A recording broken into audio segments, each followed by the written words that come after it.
우리 다 함께 한 목소리로 오늘 본문을 읽겠습니다. 오늘은요, 여호수아 5장 10절에서 12절입니다. 여호수아 5장 10절부터 12절입니다. 우리 천천히 함께 읽겠습니다. 또 이스라엘 자손들이 길갈에 진을 쳤고 그달 14일 저녁에는 여리고 평지에서 유월절을 지켰으며 유월절 이튿날에 그 땅의 수산물을 먹되 그날에 무교병과 볶은 곡식을 먹었더라. 또 그 땅의 수산물을 먹은 다음 날에 만나가 그쳤으니 이스라엘 사람들이 다시는 만나를 얻지 못하였고 그 해에 가나안 땅의 소출을 먹었더라. 아멘. 잠깐 기도하겠습니다. 주님, 이 시간 우리가 눈을 열고 입을 열어 말씀을 읽고 또 귀를 열고 마음을 열어 주님의 음성을 듣겠습니다. 이 시간 우리에게 말씀하옵소서. 예수님 이름으로 기도합니다. 아멘.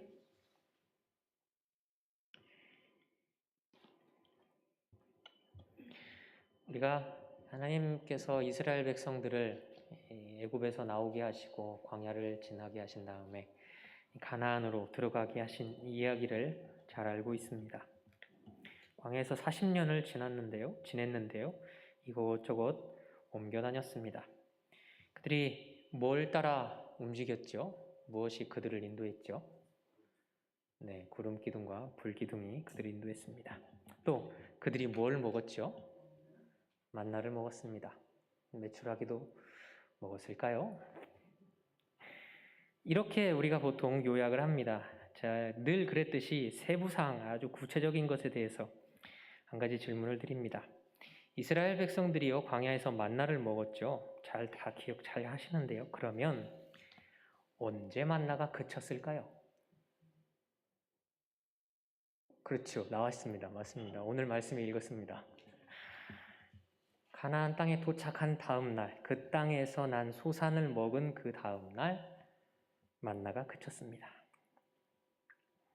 오늘은요, 말씀을 함께 읽으면서 이 출애굽 여정 몇몇 장면을 자세히 이해해 보려고 합니다. 먼저 신명기 8장 4절을 읽어볼까요? 신명기 8장 4절입니다. 거기 여호수아의 주보를 탁 꽂아두시고요. 신명기 8장으로 가보겠습니다. 오늘은 신명기랑 출애굽기랑 좀 왔다 갔다 할 테니까요. 잘 이렇게 찾아 읽으시면 좋겠습니다. 신명기 8장 4절입니다. 우리 함께 읽습니다. 이 40년 동안에 내 의복이 헤어지지 아니하였고 내 발이 부르트지 아니하였느니라. 네. 광야에서 40년을 지내는 동안 이스라엘 백성들이요, 그들의 옷이 전혀 낡아지지도 않았고요, 발에 병이 나지 않았습니다. 아까 우리가 이야기했듯이 먹을 것도 먹었습니다. 그러니까 우리 인간 삶에서 중요한 거 세 가지를 보통 의식주라고 얘기하죠. 옷, 식, 먹는 것, 주, 집. 그 세 가지 중에 두 가지를 하나님이 해결해 주셨습니다. 만나와 또 헤어지지 않는 옷으로요. 그리고 발에 병이 나지 않도록 지키셨다고 하셨죠.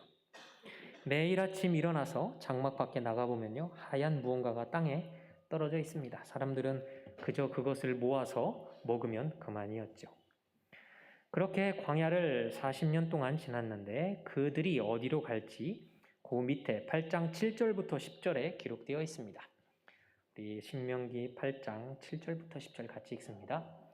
네 하나님 여호와께서 너를 아름다운 땅에 이르게 하시나니 그곳은 골짜기든지 산지든지 시내와 분천과 샘이 흐르고 밀과 보리의 수산지요 포도와 무화과와 석류와 감람나무와 꿀의 수산지라. 네가 먹을 것에 모자람이 없고 네게 아무 부족함이 없는 땅이며 그 땅의 돌은 철이요 산에서는 동을 캘 것이라. 네가 먹어서 배부르고 내 하나님 여호와께서 옥토를 네게 주셨으므로 말미암아 그를 찬송하리라. 땅을 주시기 위해 그들을 40년 동안 광야에서 지내게 하셨죠. 그러면 아까 보셨죠? 해결했습니다. 이제 가나안으로 들어가면 땅도 집도 해결해 주시겠다는 말씀입니다. 생각만 해도 좋죠? 7절 말씀을 보면요. 골짜기든지 산지든지 시내와 분천과 샘이 흐릅니다. 그러니까 물이 있다는 말이고요. 그래서 그곳에서는 밀과 보리가 자랍니다. 또 포도, 무화과, 석류, 감람나무 이런 것들이 잘 자랍니다. 꽃도 피고 열매도 맺으니 꿀벌들이 열심히 날아다니면서 꿀을 모으고요. 그렇게 모은 꿀을 얻을 수 있는 곳이 가나안입니다. 그래서 10절을 보면 옥토라고 그렇게 말씀하시죠. 우리가 보통 이 가나안 땅을 그렇게 비유를 합니다. 젖과 꿀이 흐르는 땅이다. 이렇게요. 그렇게 한 세트 같은 말이죠. 젖과 꿀이 흐르는 가나안 땅 이렇게요. 그래서 우리가 보통 이스라엘 백성이요 광야에 살았던 삶을 이런 식으로 얘기합니다. 하나님께서 그들을 젖과 꿀이 흐르는 가나안 땅으로 인도하시기 위해 애굽에서 나오게 하시고 40년 동안 의복도 헤어지지 않고 발도 아프지 않게 하시고 만나와 메추라기를 먹이셨다라고요. 40년 동안 하나님이 기적을 베푸셔서 먹을 걱정 안 하고요. 입을 걱정 안 하고 아플 걱정 안 했는데 얼마나 부럽습니까? 우리가 그래서 가끔 이렇게 이때의 삶을 부러워하기도 합니다. 지도를 한번 볼까요? 이스라엘 땅이 어떤 곳인지. 이게 색깔을 입혔는데요. 파란색은 바다고요. 네. 노란색, 빨간색은 땅인데요. 파란색은 물이고요. 바다와 호수. 그리고 노란색, 색깔이 연한 부분은 낮은 곳, 빨간색은 땅이 높은 곳입니다.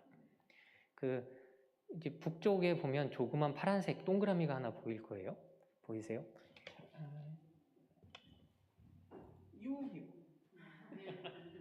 네. 거기가 갈릴리 호수입니다. 네. 그리고 거기에서 남쪽으로 물길이 이렇게 땅이 원폭 파여 있는 것 같은 길이 보이죠? 물길이. 그게 요단강이고요. 남쪽으로 내려가면 또 조금 더 큰 호수가 있는데 그게 사해입니다. 네, 잘 아시는군요. 사해입니다. 그런데 이제 서편에 사해바다랑 요단강 서편에 빨간색 제일 진하게 보이는 부분이 있죠. 이 부분입니다. 여기가 예루살렘이 있는 곳입니다. 그러니까 예루살렘은 해발 고도로 800m 이상 산 꼭대기에 있는 도시예요. 근데 이 땅을 한번 잘 보세요. 그 예루살렘을 중심으로 동서남북이 이스라엘 백성들이 들어갈 가나안 땅인데 지형이 어떻죠? 네, 울퉁불퉁한 산지입니다. 산지. 그 갈릴리 호수 남서쪽에 보면 하얀 부분이 조그맣게 하나 있어요. 그죠? 거기가 어디냐면 지난주에 그 나봇의 포도원이 있었던 이스라엘 평지입니다. 저기가.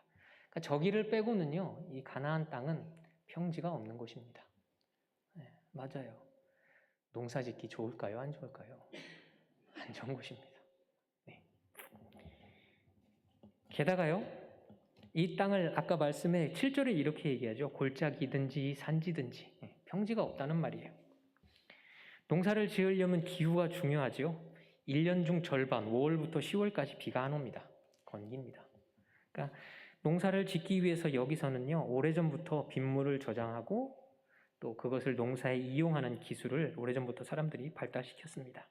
그리고 그러다 보니 그곳에서 자라는 식물들은요, 거기 써있죠. 포도, 올리브, 무화과, 석류, 감람나무 이런 것들은 다 물이 없어도 그럭저럭 잘 자라는 식물들입니다.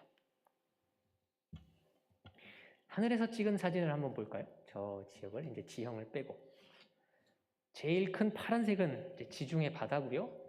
그 북쪽에 보면 갈릴리 호수가 보이시죠? 네, 남쪽에는 사해바다가 보이고요. 사해바다 딱 붙어있는 그 서편에 노란색이 있죠. 사막입니다. 사막. 그 노란색 바로 옆에가 초록색이 조금 보이는 곳이 예루살렘이고요. 그러니까 하늘에서 보면요, 저렇게 보입니다. 나무가 그렇게 많지가 않은 것 같아요. 그리고 사막도 나라 이스라엘 땅, 가나안 땅 중간중간에 있고요. 좀 더 넓은 세계를 한번 볼까요? 다음 그림 한번 보여주세요. 왼편에는 가나안 땅이 있고요. 동편에는 가나안 땅이 있고요. 왼편. 동편에는 가나안 땅이 있고요. 근데 잘 보면 우리 눈을 사로잡는 초록색 커다란 하나 있죠. 색깔도 아주 진합니다. 저기가 어딜까요?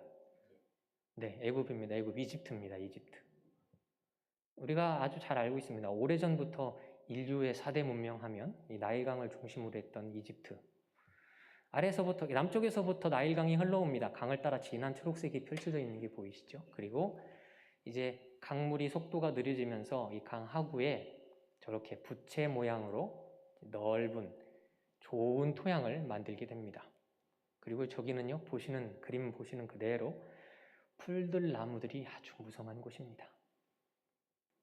그러면 한번 저기 동편에 있는 가나안 땅이랑 한번 비교해 보세요. 어디가 살기 좋은 데일까요?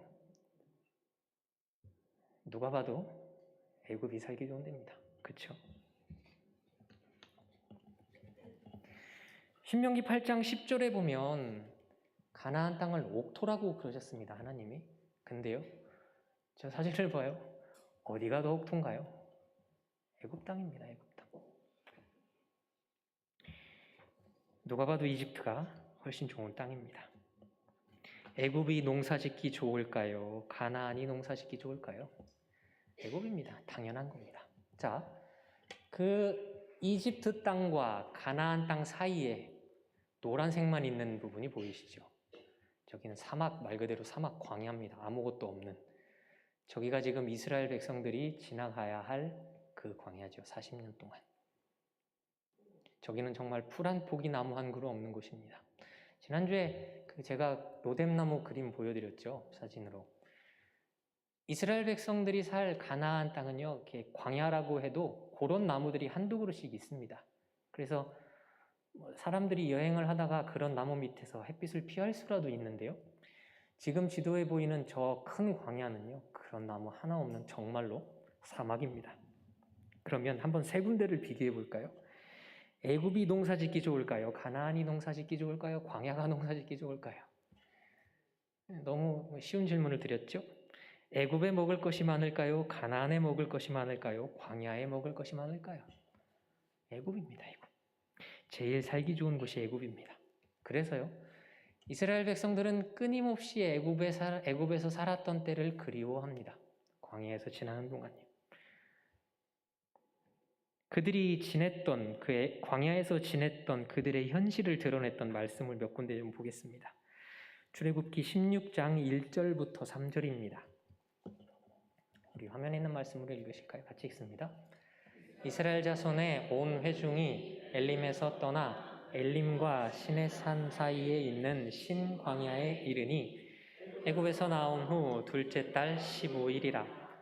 이스라엘 자손 온 회중이 광야에서 모세와 아론을 원망하여 이스라엘 자손이 그들에게 이르되 애굽 땅에서 하마 곁에 있던 때와 떡을 배불리 먹던 때에 여호와의 손에 죽었더라면 좋았을 것을 너희가 광야로 우리를 인도해 내어 이 온 회중이 죽여 죽게 하는도다.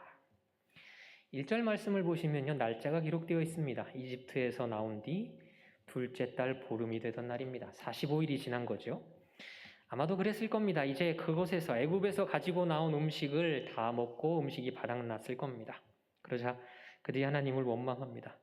애굽에서는 먹을 것이 많았는데, 고기를 가마솥에 넣어서 먹었는데, 떡을 배불리 먹었는데 이라고요.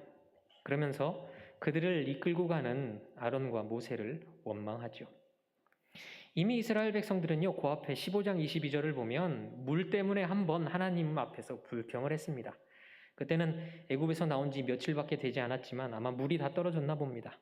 그들이 물을 찾아서 사흘을 헤매었고요. 마라라는 곳에 도착했는데 물이 써서 마실 수 없자 하나님께서 그들에게 그 물을 달게 바꿔주셔서 먹게 하셨습니다. 그런데 한 달쯤 지났을까요? 이들은 이제 먹을 것이 없다고 다시 또 불평을 합니다. 그래서 하나님께서 그들에게 먹을 것을 주시는데요. 뭘 주시죠? 만나와 메추라기라고 우리가 기억합니다. 성경을 보겠습니다. 출애굽기 16장 13절부터 16절입니다. 우리 같이 한번 읽겠습니다. 저녁에는 메추라기가 와서 진에 덮이고 아침에는 이슬이 진 주위에 있더니 그 이슬이 마른 후에 광야 지면에 작고 둥글며 서리같이 가는 것이 있는지라. 이스라엘 자손이 보고 그것이 무엇인지 알지 못하여 서로 이르되 이것이 무엇이냐 하니 모세가 그들에게 이르되 이는 여호와께서 너희에게 주어 먹게 하신 양식이라. 여호와께서 이같이 명령하시기를 너희 각 사람은 먹을 만큼만 이것을 거둘지니 곧 너희 사람 수요대로 한 사람의 한 오멜씩 거두되 각 사람이 그의 장막에 있는 자들을 위하여 거둘지니라 하셨느니라. 13절을 보면요, 저녁에 메추라기가 날라옵니다. 그래서 진을 덮어요. 그리고 아침에는 이슬이 내렸다가 이슬이 사라지는데 거기에 뭔가 하얀 것, 둥글고 서리 같은 것이 남아있다고 말씀합니다. 사람들이 묻습니다. 이게 뭘까? 이렇게요. 그랬더니 모세가 대답하죠. 그거 먹으세요. 하나님께서 주셨습니다. 이렇게요. 그 이후의 말씀을 쭉 읽어보시면요. 그들이 거둬들인 건 만나뿐이었습니다. 그들이 성경 어디에도 그들이 메추라기를 거두었다는 말씀이 없습니다.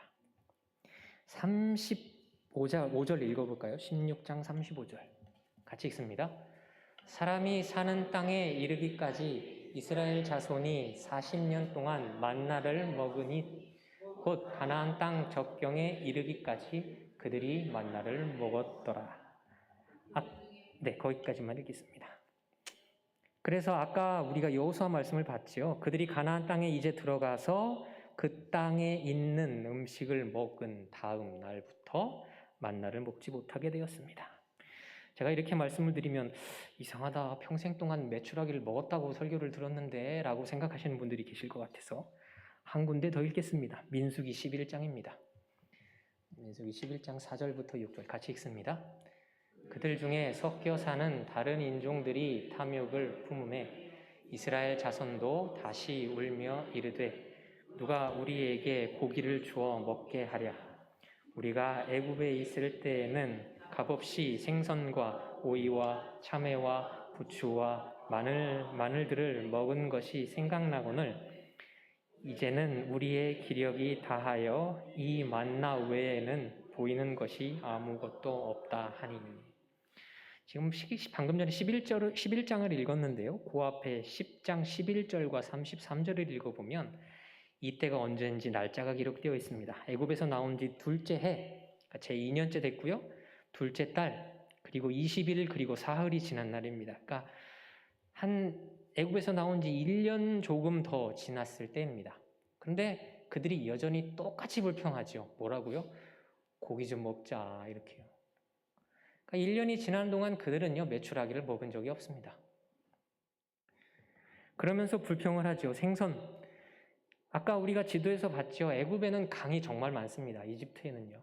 그러니까 나아가서요, 그냥 낚시를 들이우고 망을 던지면 얼마든지 누구나 다 생선을 마음껏 먹을 수 있었습니다. 그것뿐이었나요? 오이, 채소지요. 참외, 과일입니다.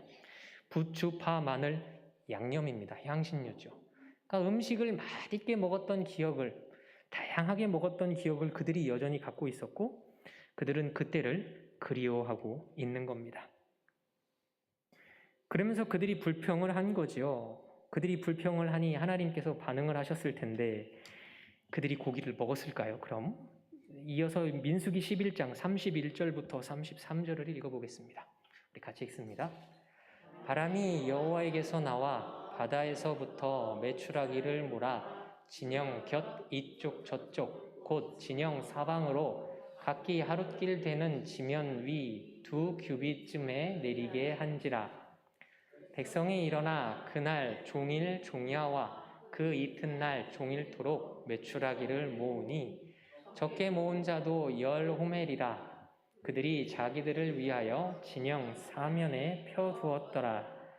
고기가 아직 이 사이에 있어 씹히기 전에 여호와께서 백성에게 대하여 진노하사 심히 큰 재앙으로 치셨으므로. 하나님께서요, 그들이 불평하는 말을 듣습니다.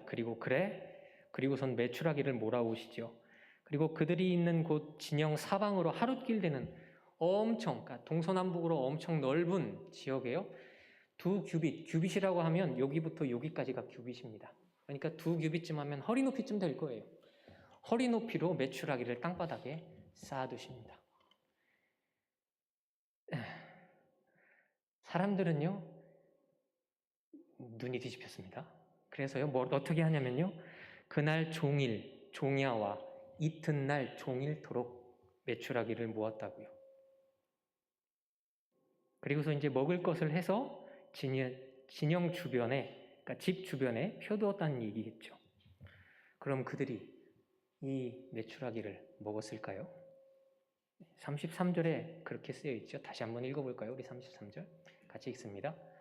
고기가 아직 이 사이에 있어 씹히기 전에 여호와께서 백성에게 대하여 진노하사 심히 큰 재앙으로 치셨으므로.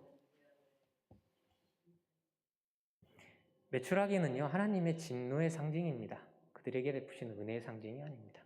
성경을 다 읽어보셔도 만나는 하나님의 은혜의 상징이 맞는데요, 메추라기는 하나님께서 그저 그들의 불평을 불편하게 여기신 진노의 상징일 뿐입니다. 다시 한번 질문을 드리겠습니다. 이스라엘 백성들이 광야에서 뭘 먹었다고요? 만나. 메추라기는요? 안 먹었습니다. 성경에서 메추라기를 먹었다는 얘기를 혹시 찾으시거들랑 저에게 알려주십시오. 저는 아직까지 못 찾았습니다. 그런데 왜 우리는 자꾸 메추라기를 먹었다고 기억할까요? 만나랑 메추라기는 마치 한 묶음 같죠? 만나와 메추라기라고요. 사실 이건 저희들 목사들 책임입니다. 왜냐하면 성경을 자세히 안 읽고 그냥 어렸을 때부터 듣고 자란 그 말씀 그대로, 그 이야기 그대로 설교할 때도 이야기하고 또 신방할 때도 이야기하고 그랬던 저희들 목사들 책임이 크죠. 제가 그 모두를 대신해서 여러분들께 사과드립니다. 죄송합니다. 성경으로 다시 돌아가 볼까요? 이스라엘 백성이 광야에서 무엇을 먹었다고요? 만나를 먹었죠. 얼마 동안 먹었습니까? 40년. 그들이 행복했을까요? 아침에도 만나, 점심에도 만나, 저녁에도 만나, 어제도 만나, 오늘도 만나, 내일도 만나, 1년 후에도 만나. 행복했을까요? 맛있었을까요? 아까 민수기에서 읽었죠. 1년 동안 먹었다고, 질려서 더 이상 못 먹겠다고, 고기 좀 먹자고 불평하다 심판을 받았는데요. 40년 동안 먹었으면 아마 죽지 못해서 먹었다고밖에 말할 수 없을 겁니다. 광야를 다른 말로 하면 사막입니다. 그들을 인도한 것이 있죠. 불기둥과 구름기둥이요. 밤에 불이 없으면 추위를 견딜 수 없고요. 낮에 구름이 없으면 햇빛을 피할 수가 없습니다. 우리 출애굽기 13장 말씀을 읽어볼까요? 출애굽기 13장 21절 22절입니다. 같이 읽습니다. 여호와께서 그들 앞에서 가시며 낮에는 구름기둥으로 그들의 길을 인도하시고 밤에는 불기둥으로 그들에게 비추사 낮이나 밤이나 진행하게 하시니 낮에는 구름기둥 밤에는 불기둥이 백성 앞에서 떠나지 아니하니라. 이 말씀만 읽으면 그 구름기둥 불기둥 뭔가 이렇게 신령한 하나님의 능력으로 그들을 하나님께서 인도하신 것 같은 그런 느낌입니다. 그런데요, 민수기 9장을 보면 그들의 실제 모습을 아주 잘 기록하고 있습니다. 민수기 9장 15절부터 22절입니다. 조금 긴데 같이 그래도 읽어보겠습니다. 성막을 세운 날에 구름이 성막 곧 증거의 성막을 덮었고 저녁이 되면 성막 위에 불 모양 같은 것이 나타나서 아침까지 이르렀으되 항상 그러하여 낮에는 구름이 그것을 덮었고 밤이면 불 모양이 있었는데 구름이 성막에서 떠오르는 때에는 이스라엘 자손이 곧 행진하였고 구름이 머무는 곳에 이스라엘 자손이 진을 쳤으니 이스라엘 자손이 여호와의 명령을 따라 행진하였고 여호와의 명령을 따라 진을 쳤으며 구름이 성막 위에 머무는 동안 그들이 진영에 머물렀고 구름이 성막 위에 머무는 날이 오랠 때에는 이스라엘 자손이 여호와의 명령을 지켜 행진하지 아니하였으며 혹시 구름이 성막 위에 머무는 날이 적을 때에도 그들이 다만 여호와의 명령을 따라 진영에 머물고 여호와의 명령을 따라 행진하였으며 혹시 구름이 저녁부터 아침까지 있다가 아침에 그 구름이 떠오를 때에는 그들이 행진하였고 구름이 밤낮 있다가 떠오르면 행진하였으며 이틀이든지 한 달이든지 1년이든지 구름이 성막 위에 머물러 있을 동안에는 이스라엘 자손이 진영에 머물고 행진하지 아니하다가 떠오르면 행진하였으니. 네, 거기까지입니다. 잘 보세요. 구름이 움직이지 않으면요, 이스라엘 백성들은 갈 곳이 없었습니다. 그 구름이 성막 위에서 하루 있었으면, 하룻밤 있었으면 하룻밤 그곳에 있었고요. 이틀이 있었으면 이틀 그곳에 있었고요. 한 달 그곳에 있었으면 한 달 거기에 있었고요. 1년 그곳에서 안 움직였으면 그들이 1년을 거기서 지냈습니다. 그곳이 어디냐면요, 사막 한가운데입니다. 구름이 하는 가장 중요한 일이요, 햇빛을 피하는 일입니다. 지금 이스라엘 백성이 몇 명인지 혹시 기억하시나요? 처음에 애굽에서 나왔을 때? 네, 60만 명입니다. 40년이 지났을 때에는 몇 명으로 불어나냐면 200만 명으로 불어나죠. 그 중에는 분명히 나이 드신 노인분들도 있었을 거고요. 어린아이들도 있었을 거고요. 이제 막 태어난 갓난아기들도 있을 겁니다. 그들은요, 구름이 없으면 아무 곳에도 갈 수 없습니다. 그리고요, 구름이 며칠이고 몇 달이고 움직이지 않으면 그들은 그 광야 한가운데서 옴짝달짝 할 수 없었습니다. 뭘 먹으면서요? 만나를요. 아침에도 만나, 점심에도 만나, 저녁에도 만나, 지난달에도 만나, 오늘도 만나, 한 달 후에도 만나. 그들이 행복했을까요? 한숨을 크게 쉬시네요. 또 그들이 광야를 가다가요, 사람이 살만한 곳에 도착합니다. 나무가 있고 물을 좀 구할 수 있는 곳에 도착하나 보면 이미 다른 민족이 살고 있습니다. 그들이 이스라엘 백성을 반갑게 맞이하고 음식도 주고 물도 주고 하면 참 좋았을 텐데 만나는 대부분 민족이 그들에게 전쟁을 걸어오죠. 그들은요, 광야에서 어딜 가도 이방인이었습니다. 그들이 행복했을까요? 광야에는 동물이, 사막에는 동물이 몇 종류 있습니다. 사막이니까 동물이 전혀 없을 것 같지만 있습니다. 전갈, 독사 같은 독이 아주 센 곤충 동물들이죠. 이들은요, 보통 물을 많이 먹지 않고도 오래 견딜 수 있고요.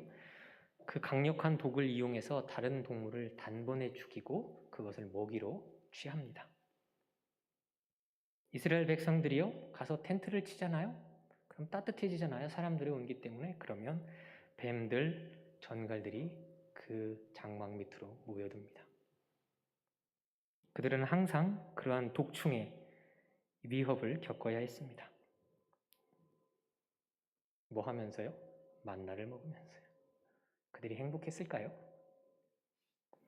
이스라엘 백성의 삶이 그랬습니다. 배부르게 먹고 마시던, 원하는 생선, 과일, 채소, 양념들 맛있게 먹을 수 있었던 애굽을 떠납니다.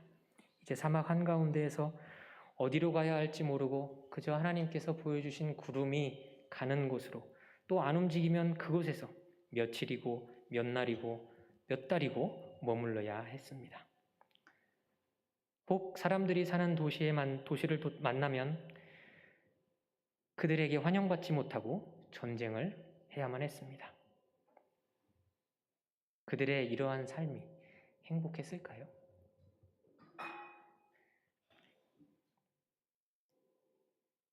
아마도 하루하루 그저 견디는 일이었을 겁니다. 그렇죠? 네.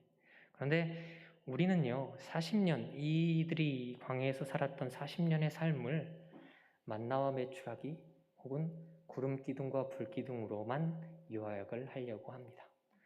그들이 40년 동안 매일매일 어떻게 살았는지 깊이 생각하지 않죠. 자, 여기까지 이해하셨죠? 광야가 어떤 곳인지, 그들의 삶이 어땠는지. 그러면 그 끝, 이 광야 여정의 끝이 어딘지 말씀을 한 번 더 보겠습니다. 여호수아 5장 12절입니다.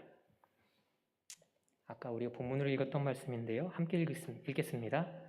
또 그 땅의 소산물을 먹은 다음 날에 만나가 그쳤으니 이스라엘 사람들이 다시는 만나를 얻지 못하였고 그 해에 가나안 땅의 소출을 먹었더라. 많은 분들이 언제 만나가 그쳤는지 잘 기억 못하십니다. 언제 그쳤다고요? 가나안 땅의 소출을 먹은 그 다음 날이요. 자, 그러면 또 한번 그들이 닥친 한번 현실을 생각해 보세요. 몇 명이 모여 있죠? 200만 명입니다. 어제까지 먹었던 만나가 하루아침에 내리지 않는 겁니다. 아침에 일어났더니 그냥 들판에 보이던 집 주변에 보이던 만나가 이제 없는 겁니다. 그들 마음이 어땠을까요? 뭐 며칠은 주변에 이제 나무도 있고 열매도 있으니 그것을 먹으며 살 수 있겠죠. 그런데 그 200만이라는 사람이 이젠 먹을 것이 없어진 겁니다. 만나가 그쳤다는 말은 그런 뜻입니다. 아까 지도에서 보셨잖아요. 이스라엘 땅은요, 풀이 나무가 굳어진 곳이 아닙니다. 그러니까 아마도 200만 명이 주변에 있던 나무의 열매를 먹기 시작하면 얼마 먹지 못했을 겁니다.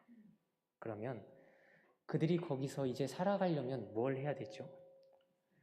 농사를 지어야 합니다. 맞습니다. 농사를 그냥 지으면 되나요? 아닙니다. 엄청 열심히 지어야 됩니다. 물도 적고요. 아까 산지 보셨죠? 지형 보셨죠? 울퉁불퉁 평지도 별로 없습니다. 그러니까 그냥 보통 열심히 농사를 지어서 살 수 있는 곳이 아닙니다. 그러지 않으면 먹을 것을 구할 수가 없습니다. 포도나무가 절로 자라나요?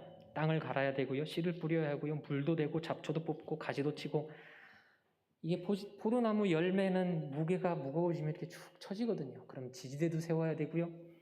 또 열매가 달다 보니 새, 야생동물이 엄청 꼬입니다. 그러면 이 담장도 세워야 되고요. 동물이 오면 쫓기도 해야 됩니다. 농사 짓기가 쉽지 않습니다. 비가 안 오면 어떻게 해요? 비가 안 올 것에 대비해서 저수지도 만들어야 되고요. 또 물을 옮길 수 있는 물길도 내야 됩니다. 커다란 쉽지 않은 공사죠. 그들이 가나안에 들어갔다는 말은 그들의 삶이 이렇게 되었다는 뜻입니다.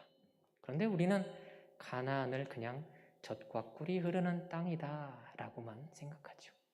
매일매일 그들이 어떻게 살았는지에 대해서는 깊이 생각하지 않습니다.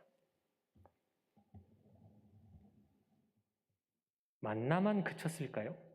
옷과 발은 어떻게 됐을까요? 그들이 40년 동안 옷이 헤어지지 않았습니다. 그런데 이제 만나도 그쳤고 이제 옷도 낡아지기 시작했겠죠. 계절이 바뀔 때마다 해가 바뀔 때마다 옷을 해입어야 했습니다. 다치지 않고 아프지 않던 그 발, 이제는 그런 은혜도 사라졌겠죠. 병에 걸리기도 하고요. 치료도 하고 괴롭기도 하고 때로는 큰 병에 걸리면 죽기도 했을 겁니다. 그것뿐인가요? 이제는 또 없어진 것이 있습니다. 뭘까요? 구름 기둥과 불 기둥도 없습니다. 이제는 밤이면 춥고 낮이면 뜨겁습니다. 그러면 뭘 해야 되죠? 집을 지어야 됩니다. 짓기만 하나요? 때로는 수리도 해야 되고요. 아들, 딸이 장성해서 분가를 시키려면 옆에 집을 또 져야 됩니다. 이제는요, 이 가나안에 들어갔다는 말은 스스로 삶을 가꾸어야 하는 세상이 됐다는 뜻입니다. 그죠? 매일매일 그들은 그렇게 살아야 했습니다. 그런데 우리는 가나안을 자꾸 젖과 꿀이 흐르는 땅이다 라고만 요약하죠. 여기까지가 오늘 본문입니다. 이해하셨죠? 그들의 삶을 이해하셨죠? 그러면 우리가 어떻게 살아야 될까 한번 생각해 보겠습니다. 제가 가끔 이렇게 연세가 많으신 분들하고 좀 이렇게 관계가 긴밀해질 기회가 종종 있습니다. 그러면 그분들께 이렇게 여쭙곤 합니다. 어르신, 그동안 어떻게 사셨습니까? 어떤 삶을 사셨습니까? 이렇게요. 그러면 그중 여러분들이 저를 이렇게 물끄러미 바라보세요. 이렇게 바라보시고요. 한숨이라고는 못하겠는데 긴 숨을 이렇게 하고 내쉬십니다. 한숨은 아닌 것 같아요. 분명히. 길고 깊게 숨을 내쉬십니다. 저는 아직 그 숨의 의미를 잘 모르겠습니다. 또 어떤 분들은요. 저한테 되묻기도 하시죠. 어떻게 살았냐고요? 제 삶이 궁금하다고요? 이렇게요. 그러면서 생각에 잠기시죠. 아마도 그런 거 아닐까요? 뭐부터 얘기해야 좋을까? 그런 생각이요. 여러분들께도 똑같이 제가 여쭙겠습니다. 여러분 그동안 어떤 삶을 사셨습니까? 어떻게 사셨습니까? 여러분이 사신 삶을 어떻게 설명하시겠습니까? 창세기 마지막을 보면 130살의 야곱이 이제 애굽에 와서 바로왕 앞에서 그런 얘기를 하지요. 왕이 묻습니다. 어르신, 어떤 인생을 사셨습니까? 그랬더니 야곱이 뭐라고 대답하죠? 혹시 기억하세요? 그렇죠. 험악한 인생을 살았습니다. 이렇게요. 여러분 인생은 어땠습니까? 어떠하십니까? 야곱처럼 한 문장으로 혹시 요약하실 수 있겠습니까? 안 되겠죠. 한숨을 길게 내쉬셔야겠죠. 책 한 권이면 될까요? 안 될걸요. 책을 한 12권을 써야 되지 않을까요? 이것이 우리의 인생입니다. 그렇죠? 한 문장으로는 요약할 수 없는 그것이 우리의 인생입니다. 아마 모르긴 몰라도 제가 만나 뵈었던 그 어른들, 그분들이 내쉬었던 길고 깊었던 숨은 그런 의미가 아닐까 추측만 해봅니다. 매일 사람을 만나고요. 매일 우리가 일을 하고요. 돈을 벌고 좋은 동료로부터 도움을 받고 또 어떤 동료가 만든 문제 때문에 몇 주 고생도 하고요. 승진도 하고 연봉도 올라가기도 하지만 어떨 때는 퇴직을 당하기도 하고요. 아이를 낳고 기뻐하고 가족을 돌보고 또 가족끼리 다투기도 하고요. 생일을 맞아서 온 가족이 좋은 식당에 가서 함께 밥을 먹고 축하를 하기도 하지만 형이 동생을 배신하기도 하고요. 남편이 아내를 속이고 아내가 남편을 속이기도 합니다. 또 누군가는 주말에 혼자 밥을 먹고 설거지를 하고 옷을 입고 옷을 빨고 또 매일매일 세수도 하고 이를 닦고 장도 볼 겁니다. 간혹 영수증 계산이 안 맞아서 돌아가서 환불을 하기도 하고요. 또 병에 걸리기도 하죠. 병원에 가기도 하고요. 병이 오래돼서 또 고통을 당하기도 합니다. 또 때로는 가족이 사고를 당하기도 하고요. 아버지나 어머니가 돌아가시기도 합니다. 월요일 아침에 일어나면 컴퓨터를 켜고 전자우편을 확인하고요. 깜빡 요금을 지불하지 못해서 서비스를 못 받은 일이 생기고 그래서 며칠 고생하기도 합니다. 또 가끔은 차가 길에서 갑자기 고장이 나는 바람에 아이를 데리러 가던 길에 아이를 데려가지 못해서 발을 동동 구르며 이리 뛰고 저리 뛰고 하기도 합니다. 겨울에 보일러가 고장이 나면요. 며칠 동안 씻지도 못합니다. 또 이불을 뒤집어 쓰고 추위를 또 감내해야 되죠. 우리의 삶입니다. 더 말씀 안 드려도 되겠죠? 네. 울지 마셔요. 행복할 때도 있고요. 괴로울 때도 있고요. 그냥 그저 그래서 어제 뭐 했는지 기억이 나지 않기도 하지만 또 어떤 일은 20년, 30년이 지났는데도 어제 일처럼 기억나기도 합니다. 그게 우리 삶입니다. 그래서요. 여러분들이 여러분들 자신의 삶을 한두 문장으로 요약할 수 있겠습니까? 안 되는 일입니다. 불가능한 일입니다. 11살인 저희 딸한테도 해봐라. 그걸 어떻게 얘기해? 그러더라고요. 불가능한 일입니다. 여기 있는 어느 누구도 그럴 수 없습니다. 그런데 우리는 성경을 읽으면 광야에서 이스라엘 백성들이 살았던 40년을 자꾸 한두 문장으로 요약하려고 하고요. 그리고 가나안 땅을 자꾸 그 삶을 한두 문장으로 요약하려고 합니다. 그리고 이 요약은요. 199은 다 그들에게 일어났던 기적을 기대하는 요약입니다. 왜 우리는 자꾸 그렇게 성경을 기적으로 요약하기를 좋아할까요? 여기에서는요. 사실 우리 마음에 이 양면적인 모순적인 마음이 있습니다. 한편으로는요. 우리 스스로 생각할 때 내 인생이 야곱의 인생처럼 험악한 인생이구나 이렇게 요약하면서 기적이 없으면 살 수 없을 것 같다. 그렇게 마음이 드는 거죠. 많은 분들이 그럴 겁니다. 저도 그렇고요. 그런데요. 또 한편으로는요. 우리의 현실을 피하려는 마음이 여기에 있습니다. 무슨 말이냐면요. 매일매일 실제로 일어나는 우리의 삶에서 우리가 신앙인으로서 어떤 말을 하고 어떻게 행동하고 어떤 선택을 해야 하는지 고민하지 않으려는 그런 현실을 피하려는 마음이죠. 또 이 사회 공동체에 속한 구성원으로서 우리가 서로 어떻게 도와야 하는지 고민하지 않고 또 불의한 일을 보고도 정의롭게 외쳐야 하는지 말아야 하는지 고민하지 않고 그러니까 삶의 모든 순간순간에 나 자신은 아무것도 안 하고 그저 하나님의 기적이 일어나서 모든 것이 해결되기를 바라는 마음이죠. 그러니까 우리는 그렇습니다. 우리의 매일매일의 삶이 광야 같다고 생각하면서도 그 안에서 살아가는 우리 스스로 그것에 대해서 우리가 무언가를 하려는 기대를 하지 않습니다.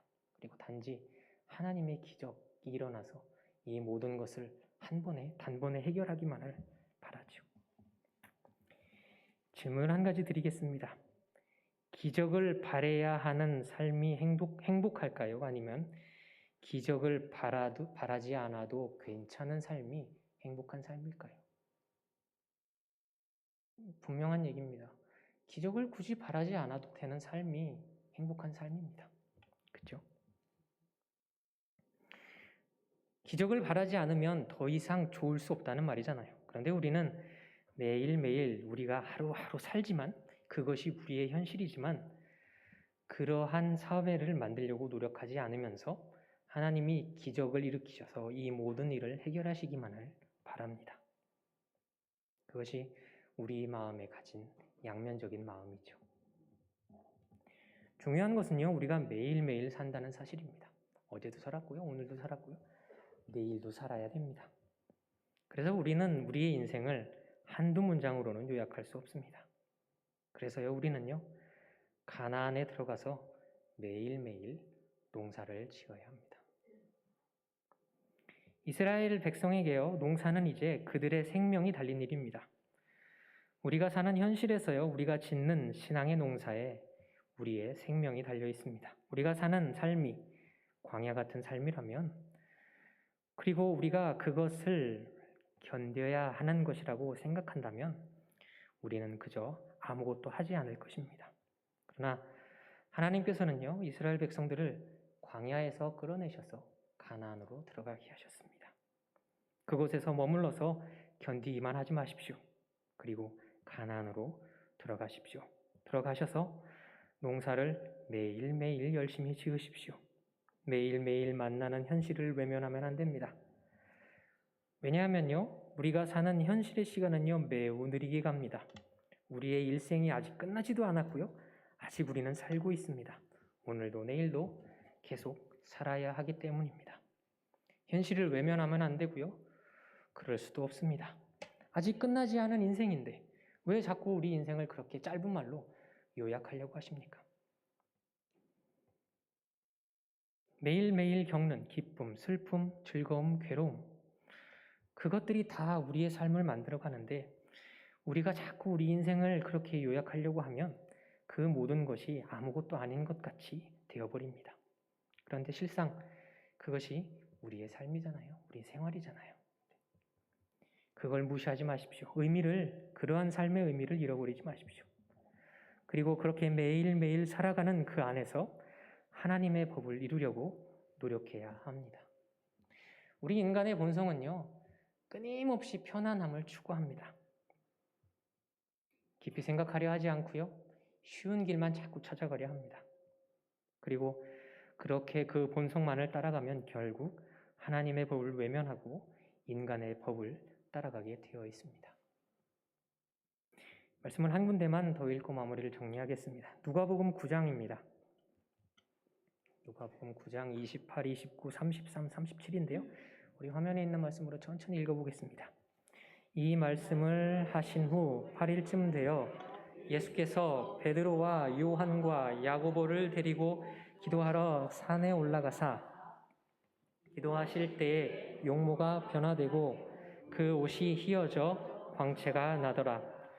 두 사람이 떠날 때에 베드로가 여짜오되 주여 우리가 여기 있는 것이 좋사오니 우리가 초막 셋을 짓되 하나는 주를 위하여 하나는 모세를 위하여 하나는 엘리야를 위하여 하사이다 하되 자기가 하는 말을 자기가 알지 못하더라.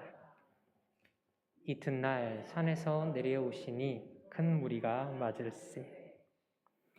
우리가 잘 아는 사건입니다. 변화산 사건이라고 흔히 부르지요. 예수께서 산 위에 올라가셨는데 이전에 볼 수 없었던 영광의 모습으로 예수님께서 변화하십니다.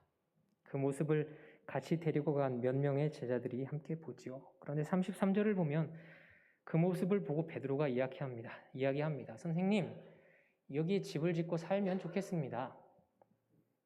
집을 3개 짓죠. 하나는 아까 만나신 모세를 위하여, 또 하나는 아까 본 엘리야를 위하여, 그리고 또 하나는 선생님과 우리를 위하여 여기에 짓고 살면 좋겠습니다. 그런데 33장 끄트머리에 보면 이렇게 되어 있죠. 베드로가 하는 말이 자기가 뭔 말인지 모르더라. 이렇게요. 37절을 보면요. 이튿날 산에서 내려오시니 큰 무리가 맞을세. 예수님은요, 바로 그 다음날 산에서 내려오십니다. 예수님은요, 지체하지 아니하시고 산에서 땅으로 내려오셨고요. 그리고 사람들이 예수님을 기다리고 있었고 그곳에 예수님은 가셨습니다. 세상을 구원하실 메시아가 하늘에 머무르지 않고 그 높은 산 꼭대기에 머무르지 않고 우리 인간들이 살고 있는 그 사회로 다시 돌아오셨습니다. 예수께서 사람들 사이로 돌아가셨듯이 우리가 그래서 지금 이 사회 속에서 속해서 살고 있는 겁니다. 예수님은 그곳에 다시 돌아가셔서 그들과 함께 하셨고요. 그들과 함께 먹으셨고요. 그들과 함께 주무셨습니다. 이것이 우리가 살아가야 할, 우리가 현재 살고 있는 우리의 삶입니다. 그래서 우리는요, 우리가 사는 사회와 현실을 외면하면 안 됩니다. 그리고 바로 그것이 우리가 열심히 우리의 신앙의 농사를 지어야 하는 곳입니다. 말씀을 정리하겠습니다.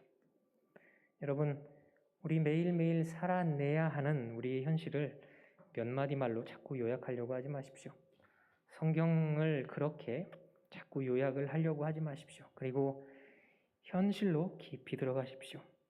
매일매일 어떻게 살았을까 깊이 들어가 보십시오. 그리고 그 현실을 외면하지 마십시오. 우리의 행동이 사회를 바꿀 수 있도록 열심히 농사를 지으시고요. 그리고 살다 보면 그럴 겁니다. 분명히 흔들리는 마음, 그 흔들리는 마음을 그대로 품으시고요. 그곳에서 여전히 옳은 말을 심고 옳은 행동을 뿌리고요. 옳은 결과를 얻으십시오. 그리고 그것을 이웃들과 함께 누리고 그리고 그 결과를 쌓고 쌓으십시오. 그래서 우리의 미래를 희망적인 미래로 바꾸시고 그래서 우리의 자녀들에게 물려주십시오. 기적을 바라지 않아도 우리 자녀들이 충분히 살만한 세상이 되도록 그 세상을 모두가 누릴 수 있도록 세상을 바꾸시고요. 그렇게 자녀들에게 물려주십시오. 그것이 우리가 지어야 할 농사입니다. 기도하겠습니다. 주님께서 주신 현실에서 매일매일 주님의 법을 이루며 살겠습니다. 매일매일 열심히 농사를 지으며 살겠습니다. 그것을 이웃들과 함께 나누고 누리고 그것을 잘 모아서 우리의 자녀들에게 물려주겠습니다. 예수님 이름으로 기도합니다. 아멘.